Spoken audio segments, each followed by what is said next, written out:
Well, good morning, everybody, and welcome to AlphaBiolabs webinar entitled Discover the Latest in Alcohol Testing. My name's Andrew Priestley, and I'm the Marketing Manager for the legal sector here at AlphaBiolabs. And I'm delighted to be joined today by my two colleagues, Ashley Hodgkinson, who's our company trainer, and we've also got Sam Evans with us today. Sam is one of our toxicology reporting scientists, and she will be available to answer your questions in the Q&A session at the end of the webinar. In terms of our agenda this morning, we do have 40 minutes. We've really broken it down to sort of three key areas. I'm just going to really set the scene very briefly, looking at the latest trends in alcohol usage.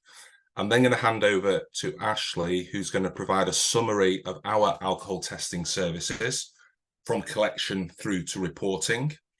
Ashley will then talk about why SCRAM-CAM alcohol monitoring should also be considered in line with your alcohol testing. And then, as I just mentioned, we'll conclude the webinar with a questions and answers session. Some of you, when you registered, asked some questions, so thanks for that. We'll ensure that we do answer all those questions in the Q&A. If anybody thinks of any other questions during the webinar, then please do ask them to us. To do that, you've got the Q&A function on the Zoom technology, which we're using today, or also the chat function. So please do ask any questions that you think of, and we'll do our best to answer all of those during the Q&A. Okay, so let's make a start. We'll talk about this quite a lot in the next 40 minutes. So I just thought it'd be useful to start with explaining again. So how much alcohol is seen as excessive? So based on guidance from the World Health Organization, if a person consumes more than 60 grams of alcohol, which is 7.5 units, on an average daily basis over several months, this is deemed to be chronic and excessive consumption. So that's like sort of five to six drinks per day, or 50 units per week. So you know, that's the sort of level that they deem as being excessive. Now, back in May, we ran some webinars on alcohol testing. So for those of you that attended, you might be familiar with this graph here. It's been extended up to last month, so I thought it'd be useful to include again. This is a survey of about 2,000 people across the UK. And it's broken down by social demographic class, so A, B, C1 and C2, D, E. But if you just look at the red line, that's including all 2,000. And it's basically saying of those 2,000, what percentage of them fall into what we call the higher risk drinking category. And that's sort of 14 to 15 units or more per week. And we can see what's interesting, we mentioned this in May, was when the pandemic kicked in April, sort of March, April 2020, you can see the big spike there. So obviously, you know, you're probably aware that the sort of general levels of alcohol consumption in the UK did increase during the pandemic. But also what we can see, if you look along towards the end of the graph, going all the way up to last month, that higher level has maintained. So pre-COVID, we'd probably say, as part of this survey, 1 in 4 people in the survey would be classified as a high-risk drinker. Now, since COVID, it's 1 in 3, and we do expect that will continue into 2024. The next graph, again from the same survey, and this just focused on the people who were identified as being high risk. And it's those people who, the percentage of those people who realise that actually their alcohol consumption has increased, and they do need to try and do something about it. So again, since COVID, it's been sort of fluctuated quite a bit. You can see how the 3 lines are fluctuating. But what I did notice was most recently, if you look at the light blue line, which is for the class of C2DE, in the last few months, that's dropped quite a bit. You'll see from about May 23, it's dropped down. That's saying that the percentage of those people in those classes are less likely to try and reduce their alcohol consumption. And obviously we've got a cost of living crisis as well. You'd think that more of those people might try to continue to restrict the consumption, but it's actually gone the other way, which is a bit of a concern. So again, we feel that those sort of trends will continue next year as well. So COVID's definitely had a big impact in terms of the levels of alcohol consumption in the UK. And we do believe that unfortunately that's going to continue into next year. Okay, so that was just to sort of set the scene a little bit, really.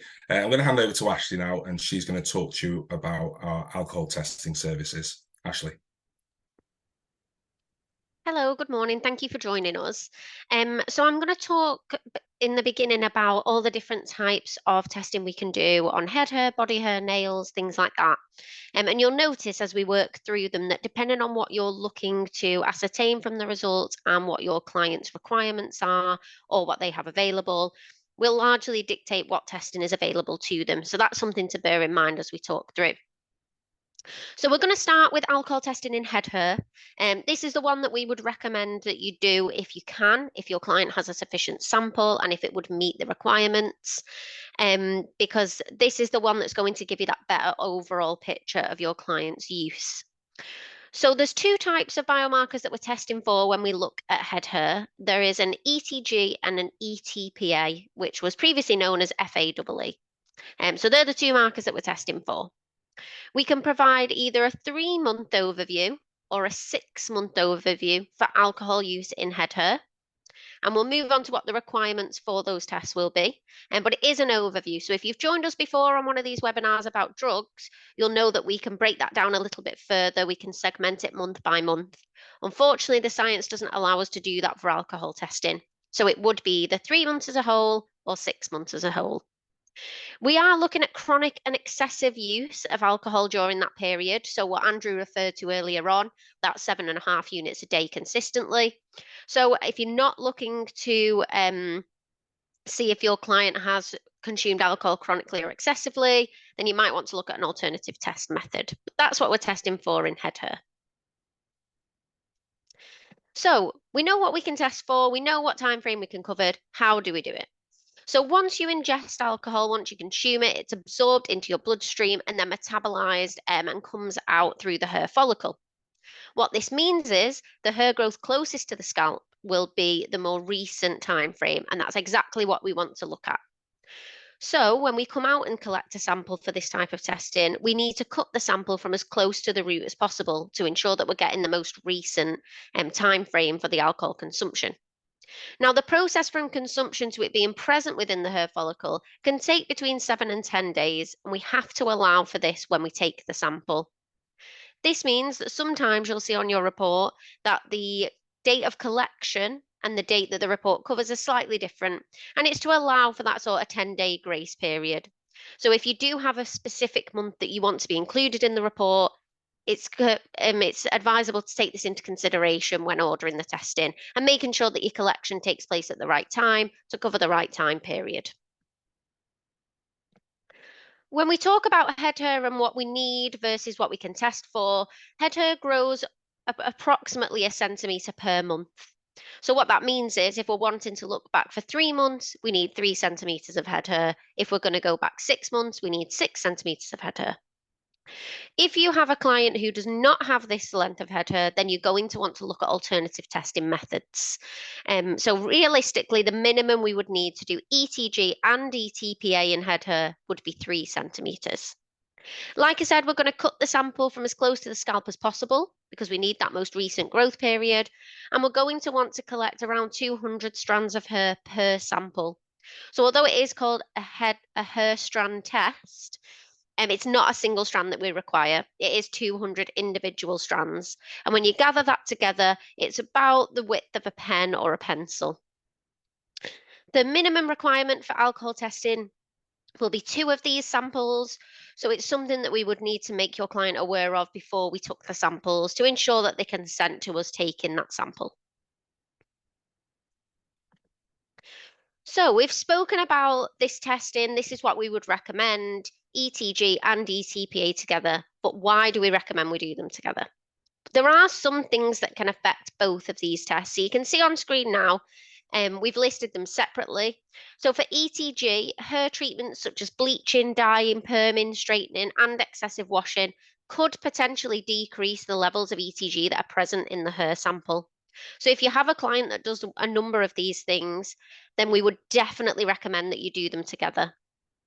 With ETPA, hairstyling products that coat the hair, so things like hairsprays, gels, waxes, can increase the levels of ETPA found in the sample. And this is why we always recommend that you do them together, because they complement each other.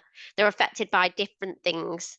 So it's something to bear in mind if you do have a client who is treating the hair chemically or using hairstyling products regularly. Sometimes we would see in court orders that the judge would advise the client that they're not allowed to dye or perm or bleach the hair from the time the court order is issued until the sample's collected. But it's something to bear in mind when instructing testing that this can affect those results, and therefore you should always do them together and support them with blood testing where possible. So we spoke about an ideal situation that your client has a minimum of 3 centimeters of head hair, and we can do ETG and ETPA together. What happens in other situations where these samples aren't available? So if you have a client who does have head hair but has less than 3 centimeters of it, so we're not able to do ETG and ETPA together, we are now able to offer an alternative. We haven't been able to offer this before. It is something new that we can offer for you, where we can test for ETG only on samples less than 3 centimeters. So if you have a client that has between 2 and 3 centimeters of head hair, we are able to collect that sample and test it for ETG, reporting for chronic and excessive use. Again, it's an overview of that time frame, but it is for ETG only. We cannot do ETPA on samples less than 3 months. And that's again where you would lean on blood testing as well to support those results. For a client who has less than 2 centimeters but more than 1 centimeter, again, we can do ETG only for you. But this time we're just able to report on excessive, not chronic. So a slightly different. If your client has less than 1 centimeter of head hair, then we're unfortunately unable to test for ETG and head hair, and we'd be looking at an alternative for your client. But it's a much wider offering now. Previously, we've only offered for greater than 3 centimeters. So hopefully this will open up more options to clients who maybe have head hair, but it's just a little bit short of those 3 centimeters. If your client does not have sufficient head hair or has no head hair, we can offer alternative testing on body hair samples. So we can take samples from your client's chest hair, leg hair, forearm, back if they have it. And all of this is based on the weight of the sample. So we don't need your client to have 3 or 6 centimeters of body hair to do this. It is all going off the weight of the sample. This would again only be testing for ETG, so you're going to want to do some blood testing alongside it where possible, and it would be for up to 12 months as an overview. So a much wider time frame, which is why we recommend that you do the hair testing where possible, because the time frame is much more specific. We can also collect samples of beard hair that are over 1 centimeter long, where available and where your client is willing to provide that. We can apply a time frame to beard hair. It's slightly different growth rate to head hair, so we'd only be able to advise you of what time frame that would cover once it reached the laboratory. But again, a good alternative if you want in a more specific time frame and your client doesn't have head hair available. So something to consider. Collecting samples of nails we can also do for alcohol testing, and we've kind of put these slides in order of what we would recommend. So head hair would always be our priority because it's more specific and it can do specific time frame wise, and we can do ETG and ETPA. If that's not available, we can look at shorter head hair or body hair, and then finally, if none of that's available, we could also look to do a nail sample. Nail samples are testing for abstinence, not chronic and excessive consumption. And depending on whether you provide finger or toenails, that will dictate the time frame that we can cover. So fingernails would be 6 months, toenails would be up to 12 months. Again, it is ETG only and it is as an overview, so no segmentation of nail samples. And we need approximately 5 millimeters of nail to be able to conduct the testing. So we're going to need a clipping from each nail. No acrylics, no gel nails, nothing like that. And we would ask your client to remove their nail varnish if they use it before we attend for the appointment. So we've spoken about the different types of hair and nail testing. So moving on to blood testing, which is a little bit different time frame wise, we're going to quickly cover the 4 different blood tests that we can offer, and under certain circumstances, which would be more beneficial. So the first test, and by far and away the one that we would recommend you do, is PEth. So PEth is a great test. It's the most accurate of the blood tests. It's a direct marker of alcohol. And basically what that means is it can only be detected if alcohol is being consumed. So it's not going to be affected by other factors that can have an impact on the other types of blood testing that we offer. It can be used to monitor someone abstaining or just drinking socially. It can also report on chronic consumption of alcohol, and it can be done on any client. So if they are pregnant, we can still do it, and for 8 weeks after they've given birth, we can still offer this type of test. It will not be affected, whereas some of the other tests are. So it's a great test. It was the one that we would always recommend you doing if you are looking to do blood testing. As like I say, it's a direct marker of alcohol. So you know that if you are testing positive for PEth, it's down to alcohol consumption. The next type of test that we can offer is a CDT test. So this is again looking at alcohol consumed excessively, covering roughly a 4-week period, which is the same time frame for PEth. That also covers 4 weeks. If you're looking to ascertain if someone's maybe binge drinking, then CDT isn't the type of test for you, as we wouldn't expect just a single binge drinking episode to elevate this marker. You'd be looking at something like Scram for those occasions. And it can detect alcohol abuse for 2 to 3 weeks after a donor has stopped drinking. It can be affected by certain medications. So if you are going to instruct a CDT, we would recommend you do it alongside another blood test, just so you're getting a clear overall picture of someone's alcohol consumption, and you're not using it as kind of a standalone test. The next type of test is a liver function test. This is taking a snapshot of the liver, so to speak. So it's looking at the state that the liver was functioning in at the time that the sample was taken. So CDT and PEth are covering roughly 4 weeks. This is looking at the state of the liver at the time of sample collection. Liver function tests can be affected by other things, so it can't be solely attributable to alcohol consumption, but it is a good indicator of excessive drinking when done alongside other types of testing. And then the last of the 4 tests is the MCV. So this is looking at the red blood cells and the size of the red blood cells within the body at the time that the sample was taken. Again, so no 4 weeks for this one. It is influenced by other things. So again, much like your LFT, you're going to want to do it alongside other testing, but it is a good indicator of alcohol consumption. So again, it just helps build up that bigger picture of your client's consumption when done alongside other testing. So we've spoken about the samples that we can collect, but how do we do it? Where can we do it? When can your client provide a sample? So we do offer a UK-wide collection service. We can come to your client's home if that's the most suitable option, but we can also attend your offices, contact centres if it's appropriate.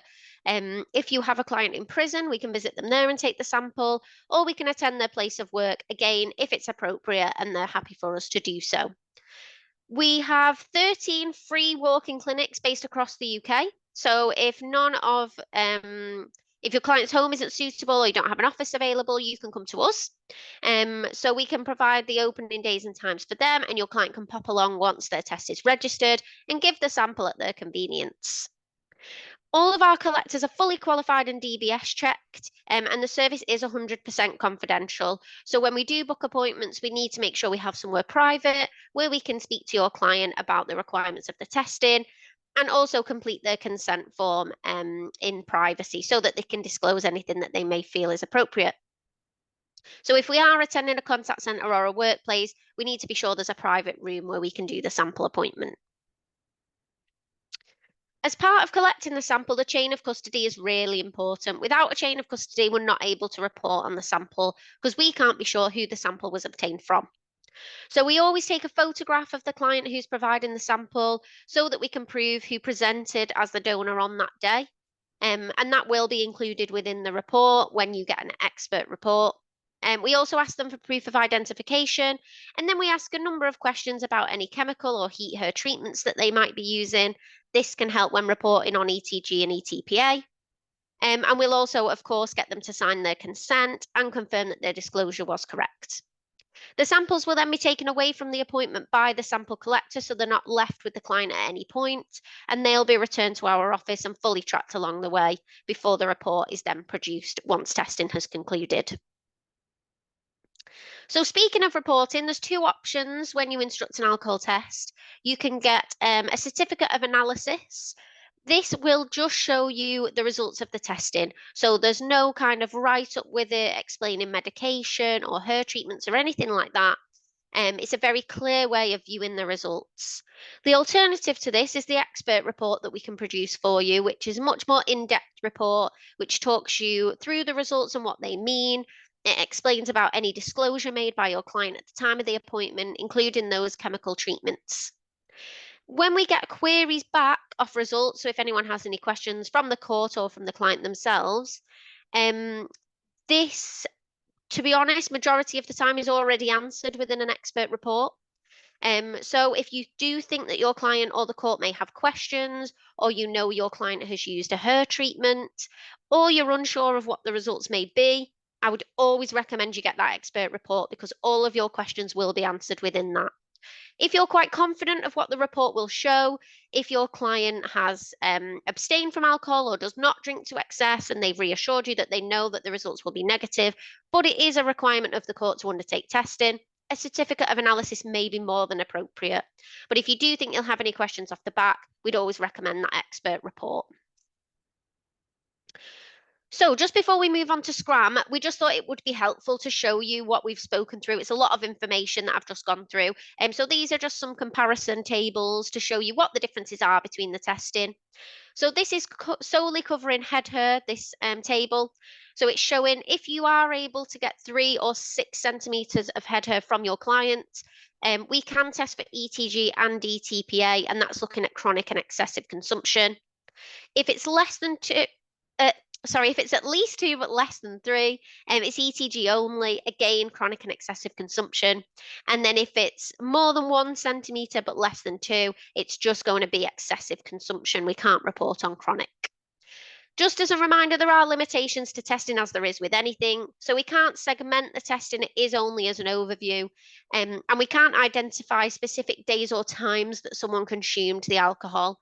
If you are looking for that type of information, you're going to want to go with a Scrum bracelet instead. Alternative options for testing. So we've got the body hair, which covers 12 months as an overview, chest, leg, forearm, back hair. What we cannot test body hair wise for alcohol is underarm hair or pubic hair due to contamination. So those would unfortunately be ruled out. Any other body hair we can test for chronic and excessive consumption.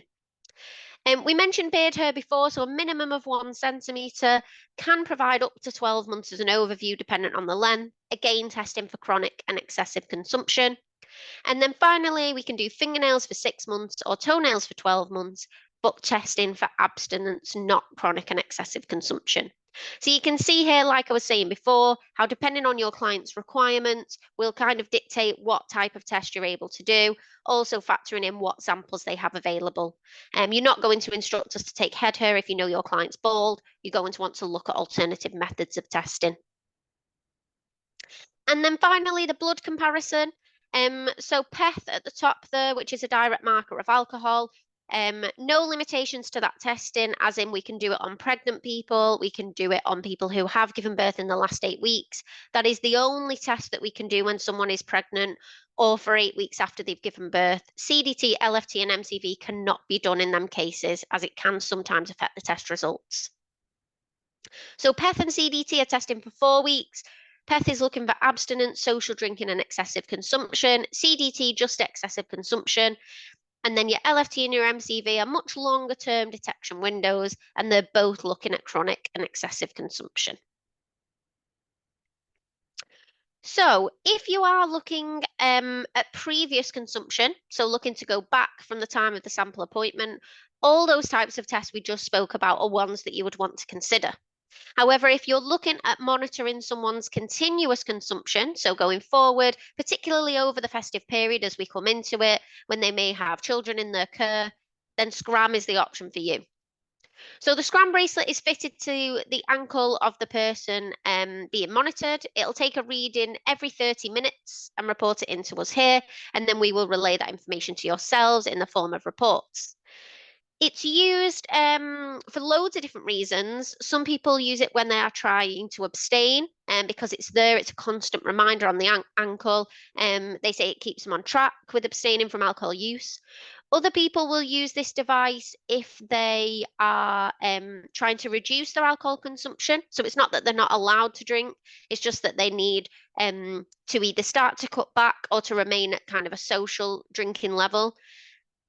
Some people will use it if they have their children in their placement or care for certain days of the week.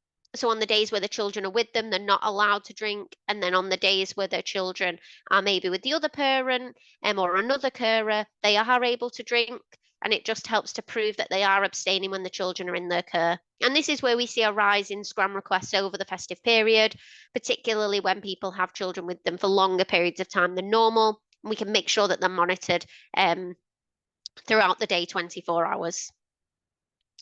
The benefits of it, as I just said, we're taking a reading every 30 minutes. We're not waiting 6 months and then looking back over that time frame. It's that continuous monitoring. Once we are aware of a drinking event, as we would call it, we would notify you within 24 hours of the event being confirmed by our team. And then we can provide weekly, monthly reports, or at your convenience, if you have a court date coming up, we can provide a report before the court date so you can take it with you. The bracelet can be fitted within 2 days, usually done at the donor's home, so we can set up what we call the base station, which will feed through the readings, but it can be done at other locations if that's more suitable for your client. We are on hand if they have any queries with the bracelet, if they need to contact us for any reason, and we can provide all of the information in maintenance of the bracelet, how they care for it. And you would also have a dedicated case manager to deal with your inquiries if you had any questions about it or queries about the results. They are legal aid agency approved, and we can fit them from anything from a minimum term of 30 days up to any requirement. So some people have had them on for a year, if not longer, and we can accommodate any of those requests once you get in touch with us. If you do have any more questions about the Scram bracelets, obviously use the question and answer, but we have done previous webinars on this as well, which are available on the website should you want any further information from us.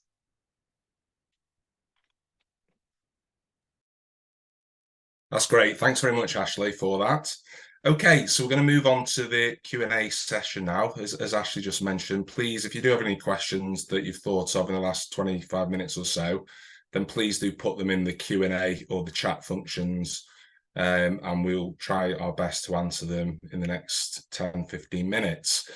As I mentioned at the start, we had quite a few questions asked to us when people registered for these webinars. So I'm going to start by going through those. So at this point, I'd like to introduce you to Sam Evans, one of our toxicology reporting scientists. So Sam, first question to yourself then. So how would you preempt in a court order the risk of the donor coating fingernails or dyeing hair or cutting their hair or nails? So I would say it would be difficult to preempt something like that or determine the level of risk per se relating to any of those cases. However, it should be noted that, as Ashley alluded to previously, in a court order, the judge has written before that if a sample donor was to dye their hair, cut their hair, following that court order, which says they shouldn't, adverse inference may be drawn. So they have that risk that if they do dye their hair, cut their hair when they've been told not to, that could go against them essentially. And again, as Ashley alluded to previously, if a sample donor has coated their fingernails with nail polish, for example, this has been asked to remove, the sample donor is asked to remove this prior to the sample collection. Right, thank you, Sam. And the next, actually from the same person. So the second part of the question was, in situations where the donor is wearing nail polish or has dyed their hair, how do we interpret the uncertainty that will be expressed in the report? So in other words, do we give any sort of guidelines on how to interpret the margin of error or the extent of uncertainty? Yeah, ETG is soluble in water and as such is susceptible to be leached out of the hair through normal hygiene practices such as washing your hands or through the use of cosmetic treatments. Now, ethyl palmitate is not soluble in water and is rather lipophilic, so fat soluble. This means that styling methods such as bleaching, perming, dyeing has less of an effect on ethyl palmitate unless these treatments have been used aggressively or regularly, should we say. But before this, it's not really as markedly affected by treatments when you compare it to ETG. Unfortunately, though, it's not possible to determine to the exact extent of how chemical hair treatments may affect a hair sample. This is due to many variables, including the type of dye bleach and the ingredients, and studies have even shown that even if hair samples exhibit the same colour and are subject to the same degree of bleaching treatment, for example, the effect on the concentration of what is present in the hair is not the same. And in addition, hair type and hair structure may also play a role in individual differences. There have been studies that have sort of tried to figure out to what extent chemical hair treatments may have an effect. Some studies have shown, for example, there's up to a 45% reduction in ETG when a hair sample has been incubated with hydrogen peroxide, which is the main ingredient in bleach. Other treatments, including perms, have demonstrated a mean decrease of about 95% of ETG. So you can see that there's quite a large margin of difference between different chemical hair treatments, which is why we can't say specifically to what extent ETG or ETPA, in fact, may have decreased following the use of chemical hair treatments. Now, with regards to a nail sample, for example, certain types of nail polish, when used occasionally, may actually act as a protection barrier for our nails. So it's actually more likely that you get a better picture of alcohol consumption if the sample donor has used nail polish occasionally. Furthermore, when a sample is received by our laboratory, our submissions team actually can indicate whether a sample has been a visual inspection can indicate to what extent the treatment may have affected the sample in terms of they can see a colour change from 0.5 centimetres from the root. So that, again, assists in our interpretation when it comes to assessing the results. That's great. Thank you very much for that, Sam. Another question for yourself. Is there a way of testing for binge drinking with alcohol testing? Unfortunately, there's no one specific test for binge drinking. When it comes to the hair alcohol biomarkers tests, this is a test for consumption of alcohol chronically and excessively. It's not a test to determine abstinence, social drinking, or binge drinking, for example. It's not possible to determine exactly when alcohol was consumed or when alcohol consumption has ceased within that time period investigated. Rather, the results are an integrated average of the amount of alcohol consumed over the entire approximate time period covered. However, if binge-style patterns of alcohol consumption are suspected, maybe testing for PEth on a regular basis would allow assessment of the PEth levels, which would elevate in situations where higher levels of alcohol were consumed in a shorter period of time versus more social moderate alcohol consumption. And again, as Ashley alluded to earlier in the presentation, we can now also test shorter scalp hair samples, lengths between 1 centimetre and 3 centimetres, for levels of the ETG, which is a direct biomarker of alcohol consumption. This can then be reported as a negative result, excessive use of alcohol, or chronic excessive use of alcohol, and allow a larger window than approximately 1 month if regular blood testing is not possible, for example, or combined hair alcohol testing with blood alcohol testing is preferred. Great, thank you, Sam. A question that's just come in, actually, which sort of follows on from what you've just been saying. So can we just confirm again, what is the difference between chronic and excessive? Yeah, chronic is anything over a couple of months, essentially. So this is why we drop the term chronic and just use excessive when it comes to anything less than 2 centimeters, because chronic, in the definition by the World Health Organization, is over a few months. So that's the simple reason as to why we drop that term chronic and just use excessive. Great, thank you. Another one for yourself, Sam. Do we at AlphaBiolabs wash the head hair sample on receipt, and can this have an impact on the results? The hair is indeed washed with a solvent before analysis to remove or minimise any external contaminants on the surface of the hair sample that may affect the analysis. However, a bit of a background, ETPA is produced in the blood and incorporated into the hair via the sebum. And FAEs in general are lipophilic and therefore are not water soluble. So they're not affected by hair washing, for example.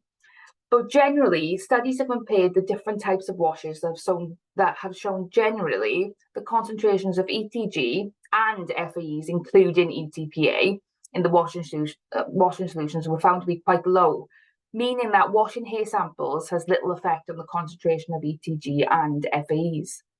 And furthermore, there has been no significant differences between washed samples and hair without decontamination treatment was observed when assessing ethyl palmitate. Great, thank you. Another question that's just come in, again for yourself, Sam. It's a question about hair strand testing for alcohol biomarkers. Should it always be undertaken in hair sections measuring between 3 centimeters and 6 centimeters in length, or would testing of 1 centimeter sections covering a 6-month period be valid? So in terms of when you're assessing alcohol biomarkers, the ideal time period covered would be a 3 centimeter, 3 months segment. This is because in terms of ETG, this is where the washout effect is of least importance.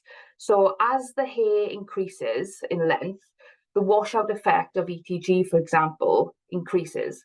So your levels of ETG will decrease distally, essentially. And what happens with ethyl palmitate is the opposite. So studies have found that ethyl palmitate actually increases towards the root cut end. So I would recommend that a sample of 3 centimeters or 6 centimeters, when you combine both markers, so ethyl gluconide and ethyl palmitate, are used instead of testing 1 centimeter, because you do have that limitation when it comes to ETG as well, that because it increases towards the root cut end, a calculation is assumed, but it would be preferred if a 3 centimeter or a 6 centimeter sample is used, as you'll get a clear pattern of alcohol consumption. That's great. Thanks very much, Sam. Just turning to SCRAM now. So a couple of questions for yourself, Ashley. How effective or accurate is the SCRAM tag? Yeah, so the SCRAM tag's highly accurate. It can detect anything from as little as 1 unit. So it's taking a reading every 30 minutes and it's providing a transdermal alcohol concentration. So anything from as little as 1 unit can set it off. And then when the confirmed drinking event comes through, if it is that, we would then be able to report on what the concentration was, what level that was, whether it was low, medium or high level drinking, and also compare that to the number of units that would have been consumed in order to have set it off. So it's really specific and accurate, and it can also differentiate between environmental factors that could have triggered it, like cleaning products that contain alcohol, versus actual consumption, to make sure that there's nothing that's kind of setting it off that's not a true alcohol consumption. So yeah, great piece of equipment. Great, thank you. And following on from that, does SCRAM actually give a reading of how much alcohol is being used? Yeah, so I probably kind of just answered that in the same question, so sorry about that. But yes, it does. So we can tell you the units that would have had to have been consumed within a range in order to trigger that reading, but it will give you the transdermal alcohol concentration for every confirmed drinking event that we get through. That's brilliant. Thank you very much. Okay, those are all the questions that we've got time for this morning. So thanks very much to both Sam and Ashley for that, and also Ashley for a fantastic presentation. So just to finish off then, okay, so we do really appreciate your time this morning, your valued time. When you log off at the end of the webinar, there will be a very short survey. If you could kindly just take a minute or two to complete that. Your feedback is really invaluable to us for planning of future webinars, so please do take a moment to do that for us. So why choose AlphaBiolabs? Just very briefly, well, we always offer competitive pricing and a premium service. As Ashley mentioned, we have a sample collection service available from any UK or Ireland address. That includes free collections from any of our UK or Dublin local clinics. Currently, alcohol test results are issued within five working days of us receiving the sample into the lab. We provide user-friendly court-approved reports, and you also have access to dedicated account and case managers. Of course, we have all the relevant accreditations, including ISO 17025, which now includes the Lab 51 extension, and we also have the ISO 9001 accreditations. So all it leaves me to say really is thank you once again for your time this morning. Please do get in touch with us. We are the experts in DNA, drug and alcohol testing for family law and social work professionals. All methods of contact that you can see on the screen there, including social media. If you're on LinkedIn or X, which used to be called Twitter, please do look us up on there and give us a follow. Also, the last thing to mention is we do currently have an offer on for both alcohol testing and SCRAM alcohol monitoring. We're offering 15% off between now and the end of the year. You just simply need to quote the code ALC15 when you make a quotation request to us, which you can do either by phone, email, or on our website. Please do also feel free to share this offer with your colleagues and they can take advantage of it too. Okay, so all that's left for me to say is once again, thank you very much for your time, and we look forward to seeing you again very soon on the next round of AlphaBiolabs webinars. Thank you and have a great day. Bye.